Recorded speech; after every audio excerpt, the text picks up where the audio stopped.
It is absolutely essential in a nation like America, if we are to survive, for Christians to engage. And if they don't engage, they're living in sin. Woe when everyone speaks well of you. Cheap grace is what Dietrich Bonhoeffer called it.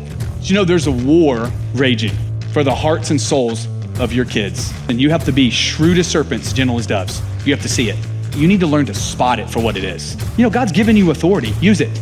This way, your faith is deeply personal, but it cannot be private. It is the normal position of men and women who love God stand against injustice. My hope is in no government or political system. My hope is in Jesus Christ.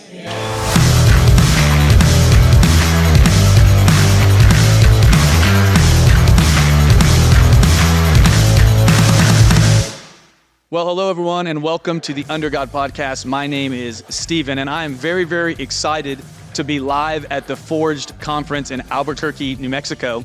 You know, when I came in, it was like seeing old friends, that I hadn't seen in a little while. I started connecting with different people, and I was blown away to bump in to somebody that I followed for years, Dr. Rick Scarborough. He wrote an incredible book called America in the Balance alongside a friend. And I grabbed him quickly, and I guilted him, shamed him maybe into doing a podcast with me. I'm so excited that he said yes. His voice is all over the place. He's been a pastor for decades. He now serves congressmen and people in Washington, really being that watchman on the wall, really being that conscience to the people in our lives today. He also runs an incredible nonprofit, really equipping pastors, really challenging them to get involved in the public square and equipping them with the resources they need to speak with authority on the issues that we face. And so without further ado, thank you so much, Dr. Privileged to be here, and God bless you, Stephen, for the good work you're doing. Hey, thank you. Well, to kind of just jump in, there's so much that your life has entailed in the body of Christ, in serving in the public square. Could you give us just a little bit of context for kind of what you're doing, what you've been, where you come from?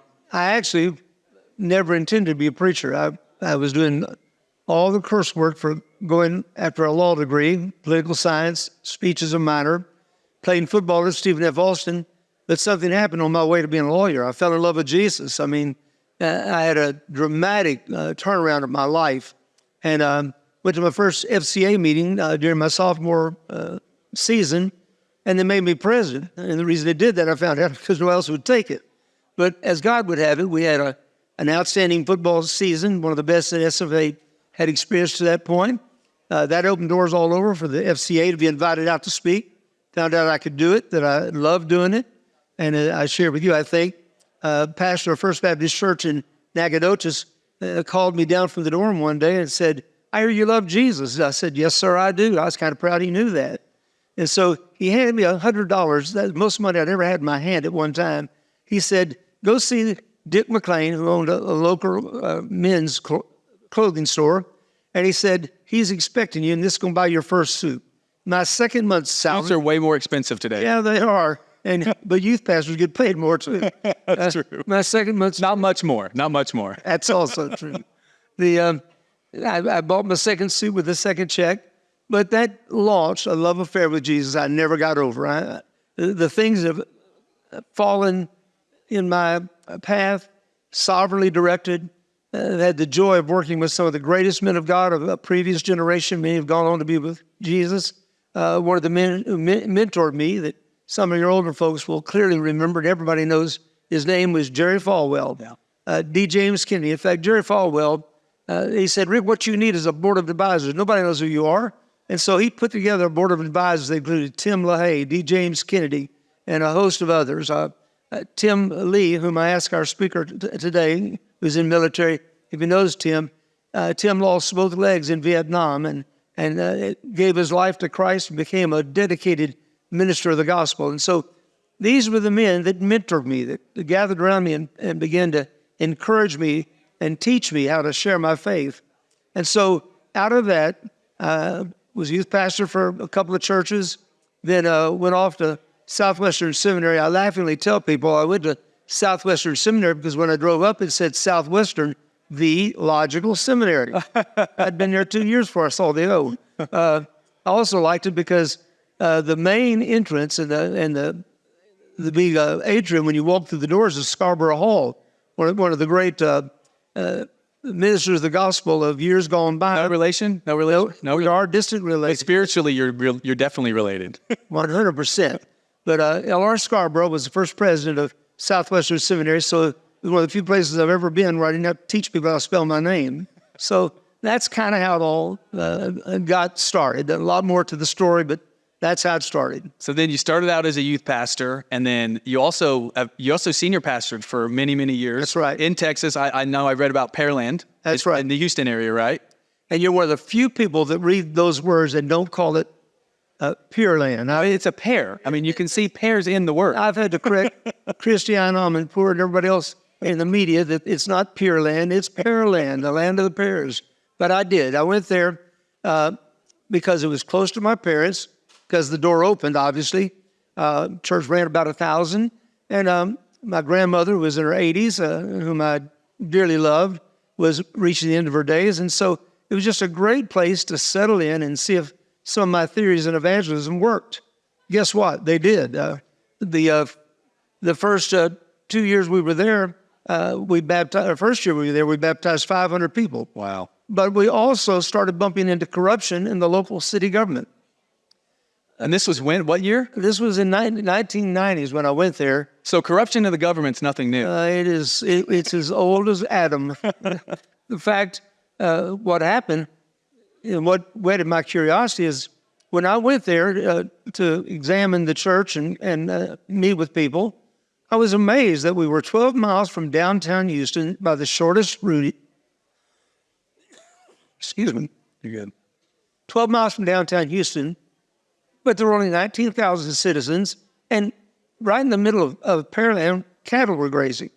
And this was a kind of a... It doesn't look like that today. Well, you could go 30 miles in any direction out of downtown Houston, 40 for that matter, and see nothing but megapolis. But if you went out 35 down toward Alvin, you left the city, got into a country town called Pearland. I found out shortly after getting there, it was because the good old boys didn't want Pearland to grow. Developers would come in, pave streets, and then they would change all the rules, and the developers would lose their investment. Hence the corruption. After a while, they decided, just let them rot, and that's basically what was going on. Same kind of thing was going on with the school board. The school board had a laissez-faire approach, hire a principal, let them run the school, and there was no oversight. So during my second year there, I ran into a real controversy at the high school. My daughter, who had moved in the middle of her junior year, which was a very tumultuous step for her, she'd been in Christian school, but because I was pastoring First Baptist Church, and Let me grab that. You had an alarm. Hey, it happens. that was to remind me that I would Don't want to interview at 12. Oh no! Trust me, that's happened to me 2 or 3 times. You got to stop the press. No, that's the power of the long form. You have plenty of time. And I think I cut it off, but I may not. Now you're great. My daughter and son, we put them in high school. My son was a ninth grader. My daughter was a junior at the time. I got wind after church one Sunday morning. You know, typically the back of the church, no matter how bad you preach, somebody will tell you you were doing really good. So I always loved that part. I'd shake their hand. It's good. Great message, Pastor. What I preach on, I have no idea, but a great message. So I'm back there.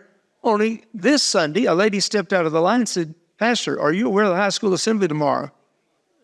Didn't want to act like a complete fool, but I didn't. So I asked, "Well, what's happening?" She said, "They're bringing in a young lady that's been controversial all over Harris County. A couple of schools have shut her down, and she's going to be the speaker tomorrow." Didn't your kids tell you about that? You know, we raised perfect children in the parsonage. I assumed immediately that my son and my daughter, who both had gotten this slip that gave the details of the assembly, it's going to be about sex. If you don't want your child to attend, sign this form, send it back, and we'll put them in study hall. Well, to save their father all the anguish of having to wrestle with that, they conspired not to show their daddy that form. And what the principal had done is take a reverse approach to this. So if he got in trouble, he could say, "Well, It's your kid's fault. That was a CY. It was just the cover. That's exactly. CYB. That's a more appropriate way to say that. I'll try to adopt that. I like the first one better, but Well, more people know what you're saying. The point of that whole story was I had a conversation with my wife before I even brought up with kids, and we decided we raised them in homeschooling and Christian schools. They were mature. They knew right from wrong, so let's give them a shot at this. So we didn't bring it up. We just let them go. I sent my associate pastor named Rod Compton. I used to laughingly tell my pastor friends I was just like Moses. I leaned on my rod and my staff because Rod was my staff. And I sent him over to monitor the second of 5 assemblies. Large 4A high school, which was the largest there was in Texas back in the early 90s. He came back to my office while I was interviewing a guest who was interviewing for a ministry of education position with our staff, which is why I didn't go myself. He came into my office about 10 o'clock, and all he could say was, "Preacher, you won't believe it." I said, "Well, Rod, tell me what you heard." He wouldn't repeat the words he had heard. Wow. Rod's a pure spirit, one of my dearest friends to this day. Helped me bury the daughter that we lost at the age of 25. We're just close. But Rod's a pure heart. Never went to movies. I admire him for that. I didn't quite want to take my Christianity that far because there are some redeeming movies out there, obviously. But Rod never listened to any kind of music but Christian music. And he couldn't even say pregnant. He would say, she's in a... She's with child. Yeah, she's with child. He would use euphemisms for it. So here's Rod. He won't tell me what he's heard. I hand off our guest for him to take to lunch, and I went to the 5th of the 5 assemblies unannounced. Didn't have time to go by and get a permission slip. I figured, I'm pastor of First Baptist. My kids are in your school. I'll just go straight to the assembly. When I got there, they packed. Everybody hadn't been to one of the previous 4. The place was completely packed. It was a science lab with tiered desks, and speaker up at the top. I came in the back door, sat in the only desk I could find in the very back. Immediately saw Misty, my daughter. And so I said to myself, Scarborough, don't make a scene. Just listen. And you can take care of this with proper authorities. There were no cell phones in those days except for these big lugs that you carried around in a bag. And so I took my dictaphone, which I use all the time to dictate messages that I needed to take care of things later or to work on sermons when I'm driving down the highway. Had fresh tape, which I had $4 to put in it, set it on top of the desk, press record. I thought, well, I'll just get this recording. And Stephen, my thought in the first place was, Rod's such a prude. How bad can this be? Yeah, you're probably thinking he's overblowing. That's right. Out of proportion. In the 8th grade, I'd had sex education. You won't believe this. They took all the boys in the boys' gym, all the girls in the girls' gym, blackened the windows with tar paper, and showed us 16-millimeter projection images of people with syphilis, gonorrhea, and other sexually transmitted diseases. There was never a day in my life when I wanted my teeth to rot out or go blind. And so that sex education hour was good enough for me. I think I'm okay with that. Yeah. I think I'm okay with that strategy, but that's not what's happening today for sure. Believe me, my eyes were opened in 1992. What did you hear? What was that like? I mean, This was 1992, our second year in Pearland, and I'm listening to this young lady. Boy, she was cute. She was pert. They had on what I thought was the shortest skirt I'd ever seen, but it turned out to be what they call a skort, had a panel in the middle. So she wasn't, she wasn't taking any risks, but she had shorts with a little flap in the front. But she was talking about every sex act you can imagine, telling jokes and stories. I traveled for 14 years doing crusade evangelism before I became a pastor. I got in schools all the time because of my athletic background, and I traveled with a former All-American named Richard Campbell. So doors were wide open. We talked about drugs and alcohol. We didn't get into sex, but we talked about drugs and alcohol. And those kids would come like the Pied Piper down to hear us preach in these crusades. We saw thousands give the heart to Jesus. But I knew how you control a crowd of that size. I knew what a good assembly was. You either use extreme humor, talk about sex, or threaten to kick them out. That was the method we used. Shut up or you're out of here. But she had them in the palm of her hand. She had done her research. She was calling kids out by name. The more she talked, the madder I got. But I didn't want to embarrass Misty, who's now a senior. She had acclimated from a Christian school to this secular school, and was living for the Lord. I decided I'd just take this up under proper channels. But when she pulled out a condom, blew it up like a balloon, on a whiteboard she had stationed behind her wrote 94%, and then holding this condom, making a few lewd stories and jokes about it, she then said, if you use one of these, you can have any kind of sex you want, with anyone you want, anywhere you want, anytime you want, and you'll be safe. Well, boy, at that point... That doesn't sound like education. That sounds like sexual grooming is what that sounds like. It's exactly what it is. In fact, I often say what I heard in 1992 at the high school is what our kids are hearing in preschool now. I mean, that's how far we've fallen.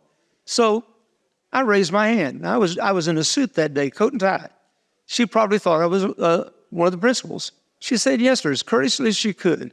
When I said, ma'am, my daughter nearly fell out of her seat, and she was right on the row, right by the row, at the end of the row, and she almost fell out of her seat, which is our dad back there. You could just see the wheels turning. How long has he been there? How much has he heard? What did he hear? So, you know. But by the way, that tells you something. That tells you something about them saying things that you couldn't say with the parent. That's right. right. Like this. That tells you something. I think that's the difference between education and grooming. and indoctrination. Yeah, indoctrination. Yeah. Yeah. Wow. The young lady was kind. She called me, and I said, ma'am, where'd you get that statistic? Stephen, you can testify as a pastor how often this happens. In God's sovereignty, I'd been preparing a series of messages on this brand new disease that was then called GRIDS, Gay-Related Immune Deficiency Syndrome. And so I'd had the statistics on how effective condoms were. Fact is, if you buy a condom in a drugstore, keep it at room temperature or in a refrigerator, they're effective up to 94%. But the kind you buy at a truck stop, put in your back pocket at 110-degree temperatures in Houston or Harris County, the kind that teenagers leave in a glove box of a car, they're almost porous. They break all the time. And I knew that. So I said, ma'am, where did you get that statistic? She shot back at me a little irritated, CDC. But I'm now likely The experts are. I'm the only one in the room probably knew that stood for Center for Disease Control, Atlanta, Georgia. And so I raised my hand again. But you know what she did? She ignored me. I mean, and she just willed me to go away. I am a lot of things, but I'm not shy. And I'm persistent when I know that righteousness is on my side. So I just kept my hand up. Well, in the room now, all the kids, they're all whispering, who is that guy? That's Misty's dad. That's a Baptist preacher. Finally, in exasperation, she said, yes, sir. I said, and her name was Amy. I said, Amy, I've read everything the Center for Disease Control at Atlanta, Georgia, has written on this subject, I think, in preparation for the series. And nowhere do they purport that the kind of condoms that teenagers buy at a truck stop are that effective. Well, now she's in real trouble. She was a white girl, broke out in red splotches. Pastor and me wanted to go up there and hug her because she really looked like she could use a hug. But a teacher jumps up, who turned out to be the home economics teacher, shouted, I've read the same statistic in a teen magazine. And I thought to myself, dear God, but I knew this wasn't a place that challenged her authority. So I just said, thank you. Didn't say another word. Got it all on tape. When this girl, at that point, lost her train of thought and went into her own sex life. She was living out of wedlock with her boyfriend. She had AIDS, he didn't, and she was protecting him because they always use a condom. When she did that, I literally put my head in my hands and sobbed because I thought, my son heard this earlier today.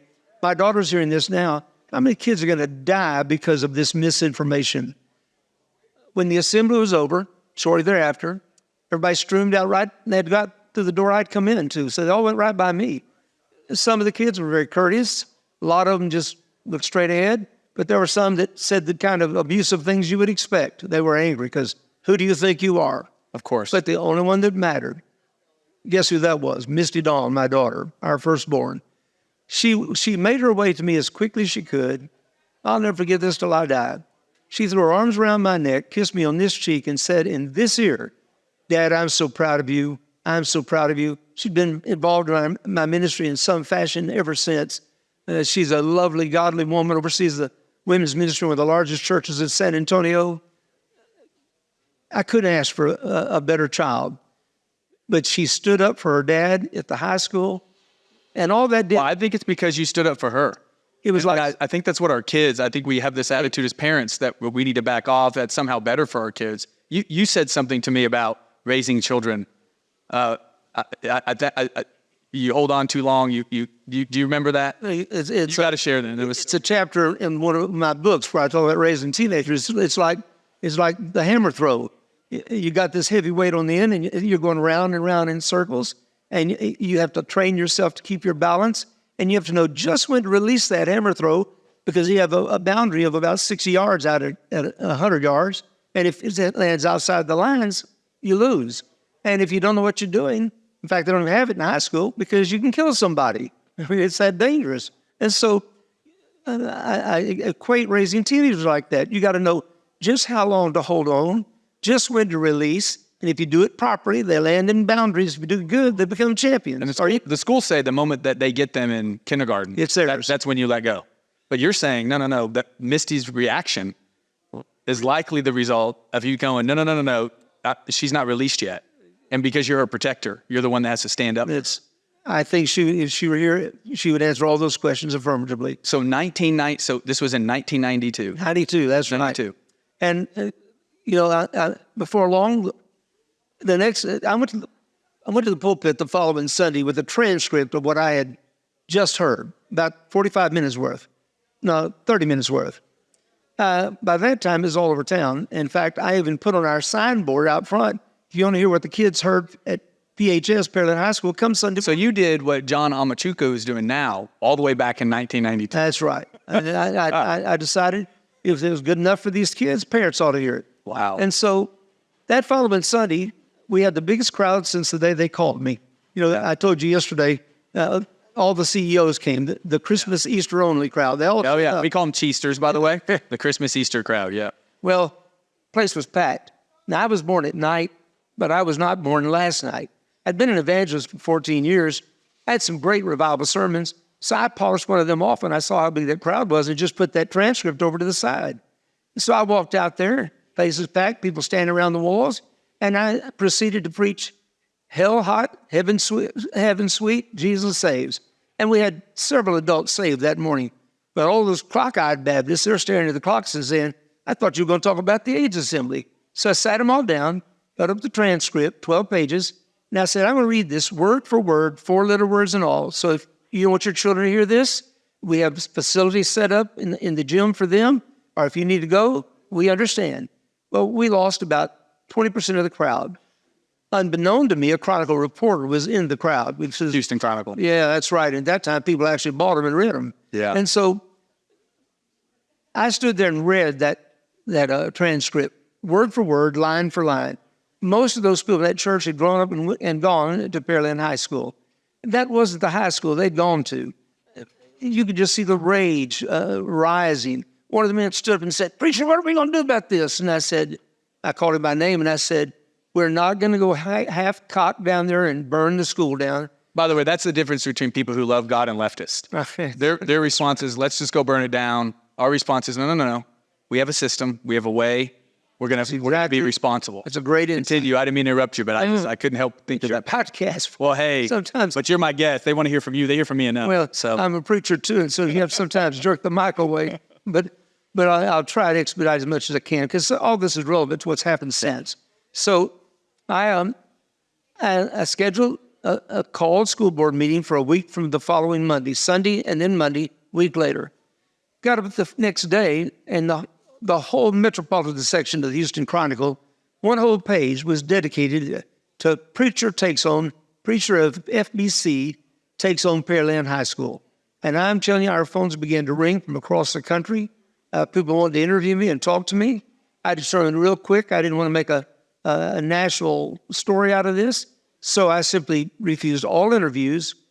I loaded up Tommy, left the kids with the parents of some of their friends, and we headed to the hill country of Texas, where we spent the next 5 days at the HEB camp. I assume it's still out there, but we went to camp. The HEB is definitely still in Texas. I don't know about the Well, yeah, they used to have a camp for kids to go to in the summertime, and that's where we went.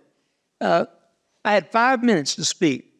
Hardest message you'll ever prepare is a 5-day message, as you know. I wrote it, rewrote it, and rewrote it. I got one word in all that week of prayer and seeking God, one word from God, a soft word turneth away wrath. That's the verse he gave me for that whole event. And so I said, okay, Lord, I'm not normally mild-mannered. I'm a old-fashioned Baptist preacher. I hit pulpit a time or two. It's my favorite variety, by the way. Well, I hit one so hard one time, one of these cross that just had a landing for your notes. Hey, it's so hard I broke that off. So I do tend to preach a little hard sometimes. But I never raised my voice. I was one of 6 speakers. They had the pastor of the local Presbyterian church speaking just before I spoke. Was this at the school board meeting? No, this is a called school board meeting. Okay, because of the controversy stirred up from the Chronicle audit. That's right. So they called everyone together. By the way, it had been moved 3 times to accommodate the crowd. We had 500 from our church show up, but Wow. every church in town was represented. And so we moved 3 times till we finally got into a gym and set up chairs, and that's where we had the school board meeting.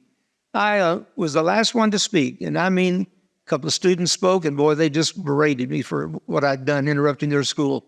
A couple of teachers talking about all this guy wants to do is stop Christian ongoing sex education. And that was a position that the local minister took, that I'm a fundamaniac, I'm just trying to stop. You're the extremist because you don't want your kids to listen. Every one of them pictured me that way. When I got up, I didn't address any of those things. I took my 5 minutes and in measured tones told the school board what had actually happened, of which they had no clue. They hired the principal had the assembly. They never clue what, all they knew is I'd brought national attention, because after the Chronicle story broke, it was all over the country and picked up and carried. I said I'm not against sex education. I just want to be taught from a biblical perspective. I want an abstinence-based curriculum. Our kids aren't prepared at this stage of life to be taught out all the how-tos and be told that no matter what their parents have taught them, they can do it if they use a condom. Yeah. Well, it turns out that the school board increasingly started coming to my side. And so my 5 minutes went into 10 minutes, 15 minutes. Now they're asking me, how can we fix this? And I said, I know a man who's giving lectures all over this county whose AIDS infected. He teaches school out in Spring Branch. And what he's telling kids is he got it through immoral behavior. Have him over to speak to our kids, which they did. I was next asked to help contribute some members to a new sex education curriculum committee. We wound up adopting an abstinence-based curriculum. But the most important thing that happened, Stephen, is I realized I was keeping our people in church all the time, but they weren't being the church. So I began preaching on the church engaging in the public arena. And soon we had 4 of the 7 school board positions out of our church. We owned 3 positions out of 5 on our city council. By the way, the city exploded when that happened. When logical rules and regulations were passed. People want to live there. Apparently, they want to raise families there. When I lived there was 19,000. That was 30 years ago now. Now there's over 100,000. For a while, it was the fastest growing suburb in the entire state of Texas. And all that happened when people who were ethical and moral got elected. See, I want to pivot, because as I was reading your book, which I can't say, you just nailed the times. And this is why I really believe, especially as a younger generation, as a pastor, as a leader, we need older men and women with perspective. I think a lot of times we lose perspective. Like, in 2020, when all of this stuff started happening, I started paying closer attention. I would have never believed that it predated to 2020. We think we're where we are. We don't have any anchor back. And I think perspective helps us see that this really is an ongoing battle. It didn't start today in our schools. That's right. I can't help but think about the response of that school board in the 90s to the response of school boards today that are literally petitioning the DOJ to add, They were called terrorists. We're called terrorists. It's unbelievable. And I think a lot of times we miss that perspective. And what I'd like to do, one of the things in your book that I just love, first of all, I love that you were like one of the first. Well, you weren't one of the first according to Scripture, but these issues, you were one of the first culture warriors in engaging the square. And what I'd like to do is, how have we changed our perspective on that as pastors? I know right now we have this whole thing. Oh, I just don't want that pastor to be political. I don't know that we have kind of this secular and sacred separation. Can you maybe talk a little bit about what the Bible has to say about the believer's role in politics, the public square? In a nation such as America, we were founded to create an atmosphere in a country of freedom, of the people, by the people, for the people, as Lincoln put it in his speech. Our founding fathers believed that Christians had something to say. Most of them, if not all Christians, had a biblical foundation, and they gave us a constitutional republic where we elect our leaders, and then our leaders reflect our values when they make decisions and pass the laws we live under. It is absolutely essential in a nation like America, if we are to survive, for Christians to engage. And if they don't engage, they're living in sin. Wow. So you would say a Christian that doesn't step into their civic responsibility, yes, sir, is actually in disobedience. Yes, sir. And every time I say that, if you react as you did physically, because where'd you get that verse? And they've been taught, brainwashed, mostly by the secular left, that you separate Christianity and politics. In our culture, we have responsibility to take our Christianity into the public place. Here's how I've always answered this idea of separation of church and state. I always tell them, well, separate church and state. But we understand that we are the church, and I can no more be separated from how I vote than I can be separated from being a dad while I'm also a husband. We have many roles to live. Christianity is Christ in unity. And so I'm not taking the church building in a public place. I'm not telling church people how they should vote. But I am telling them that if you are a Christian living in a nation where men have shed their blood so you have the freedom to exercise your franchise of voting, and you fail to do it, you're living in sin. Here's my verse. In the 4th chapter of the book of James, the half-brother of our Lord, who knew him before and after he declared himself to be the Christ, and so watched his life before and recognized after that he really was the Christ, so much so that he devoted his life to him. Never one time in the book he wrote said, hey, I'm Jesus' brother. He became a servant of the living God because he understood that Jesus was the Christ. But he wrote in his book, he said, if you know to do good and you doeth it not, to you or to him it is a sin. And so if we know that we have two choices, good and bad, and we don't exercise a choice for good, then we're by default exercising a choice for bad. And if you choose to refuse to do the good, you are living in sin. So I have spent the last 30 years of my adult life getting before as many pastors ideally as I can, convincing them that they've got to get before their churches and shake out of their church this false teaching that the church people should not be engaged in politics. We're better for a Christian to exercise their faith. Our people got so excited about running for office and making a difference. The 2 years you mentioned where I taught Bible study in Washington, D.C., and still do it occasionally, a lot of those classes were in the office of Randy Weber, who, when I went to Pearland, was one of 5 local city council members and one who thought the Baptist preacher coming to a city council meeting was the worst thing that could possibly happen. After his daughter went to our youth camp and had her life changed, he came and visited our church. I caught him at the back door. We became fast friends. I baptized he and his son on the same day. And I've taught Bible study in his office where he cooked breakfast countless times. He is now living his faith in Washington, D.C., and one of the most conservative members who exudes his faith that we have in Congress. And that ought to be the norm, not the exception. And it would be the norm if 30,000 pastors next Sunday got up and said, I repent. I've been leading you by example not to be involved in politics.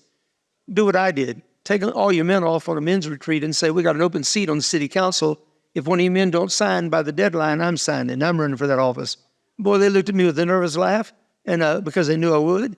And they that day chose the most meek, mild Sunday school teacher in our church who wanted nothing to do with politics, who resisted till the day before he had the deadline.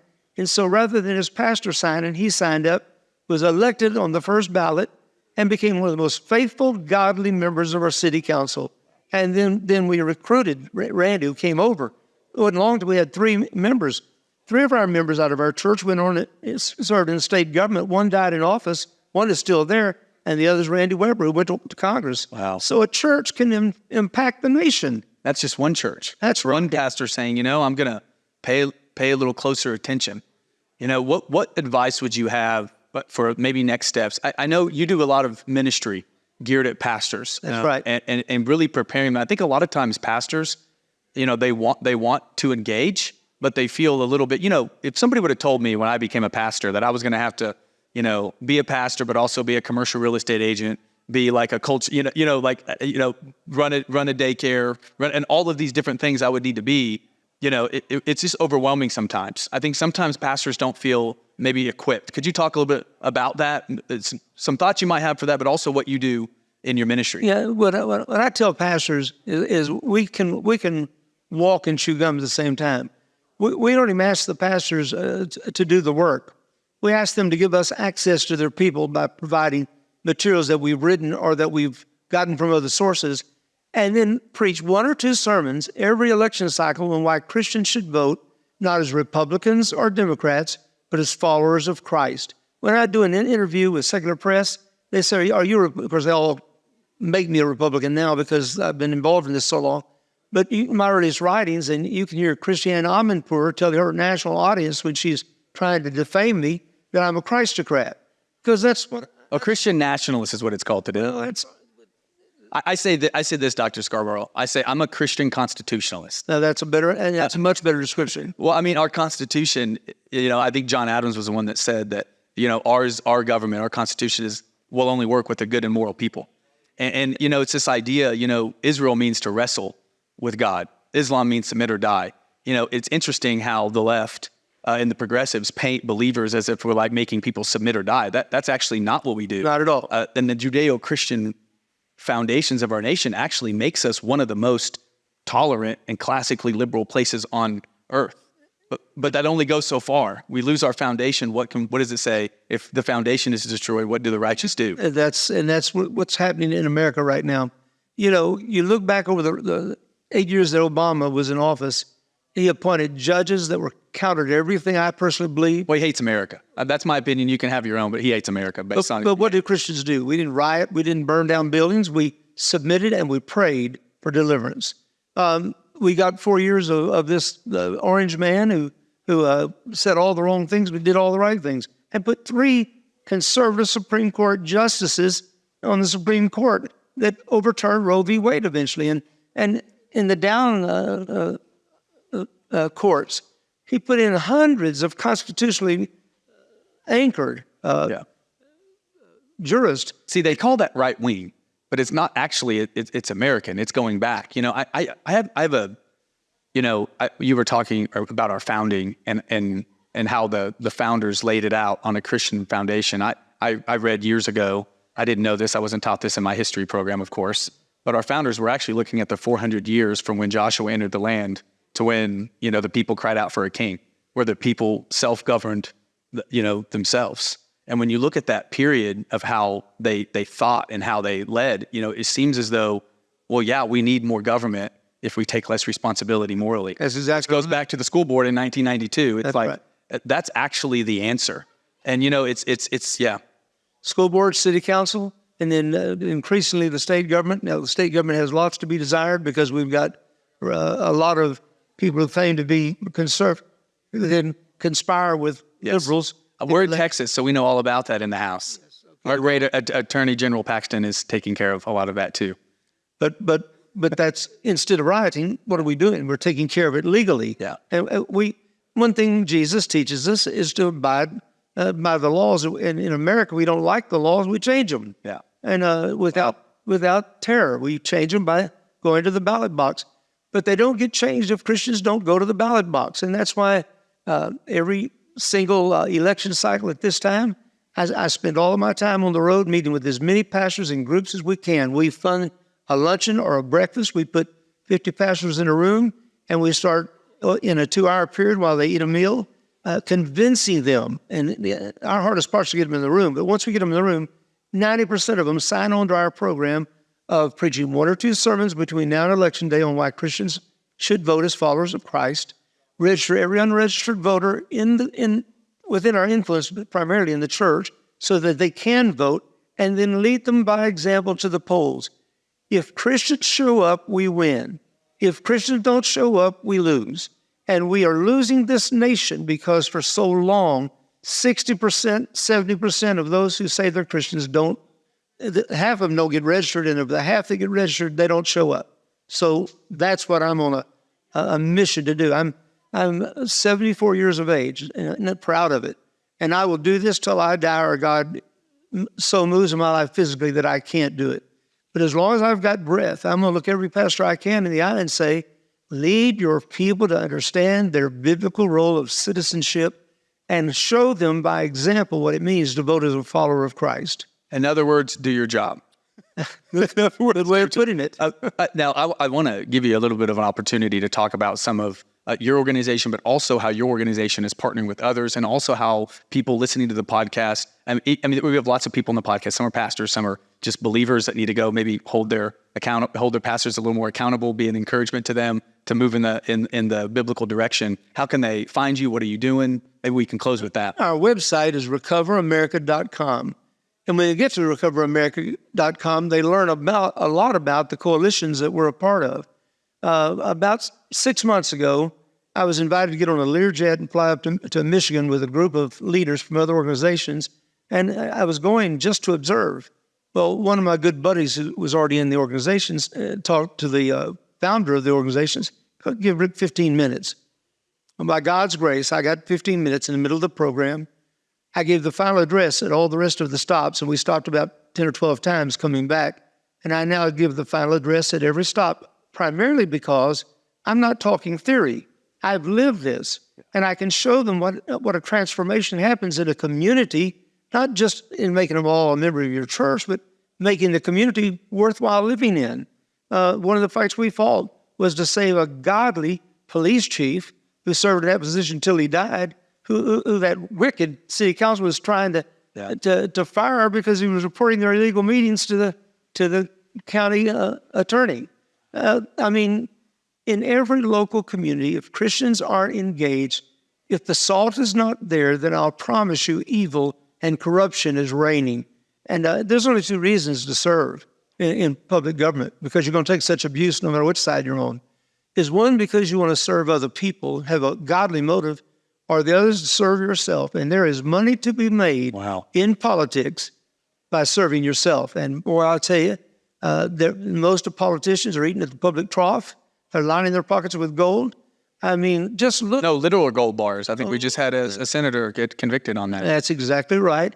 And a current president, his whole family has gotten rich while he's been in public service, making salaries less than you and I make as ministers along the way. So how do you explain that? Well, Christians need to stand up. And if we don't, we deserve to lose this brilliant, beautiful city set on top of a hill for the world to see, the one place on earth that people from every other country are dying to get into. And until we opened up the gates and took in millions without any kind of a process or procedure, it was one of the safest countries to live in. Now, we can get all that back if we say, as of this day, until Jesus comes or I die, I'm going to fight for my country. And how do I fight? Not with sticks and stones, a ballot. A ballot. I'm going to communicate with other Christians. Go to recoveramerica.com, and you can see a whole list of national organizations, including Charlie Kirk and Turning Point USA. We are all working together. We're having a giant conclave coming up in just less than 2 weeks in Frisco, Texas, where Michael Flynn, former national security advisor under Trump, guy who loves God and loves his nation, we'll be bringing in other nationally known speakers, but the keynote will be given by Charlie Kirk on the final night, which is a Friday night, August the 2nd. There are still some tickets available. You can find all that out on our website. Well, there's one less, because me and my wife are definitely going to try to attend. Oh, you're not going to buy yours. I don't know about all that. You have to wrestle me for it. I'm going to make you feel indebted to me. Dr. Scarborough, thank you so much for taking time. I know it was like you're speaking tonight. You've got all kinds of things going on. Your wonderful wife, Tommy, is waiting. And so thank you again for making time. I do want to encourage every single person to pick up this book, America in the Balance. I love the tagline, American Dream versus Woke Nightmare. This will really give you some clarity so you can equip yourself for all the battles ahead. God is good, and he always wins. God bless you, buddy. Thank you, sir. Thank you so much for joining us today on the Under God podcast. If you enjoyed today's episode, we'd love it if you could give us a like or a review. Your support really helps us reach more people with our content. You can also stay connected with us on Truth Social, Facebook, Instagram, and Getter. And don't forget to subscribe on Rumble, Apple Podcasts, YouTube, and Spotify so you never miss an episode. You can also access show notes and other resources on our website, undergodpodcast.com. See you next time, and remember to think biblically about the things that matter most.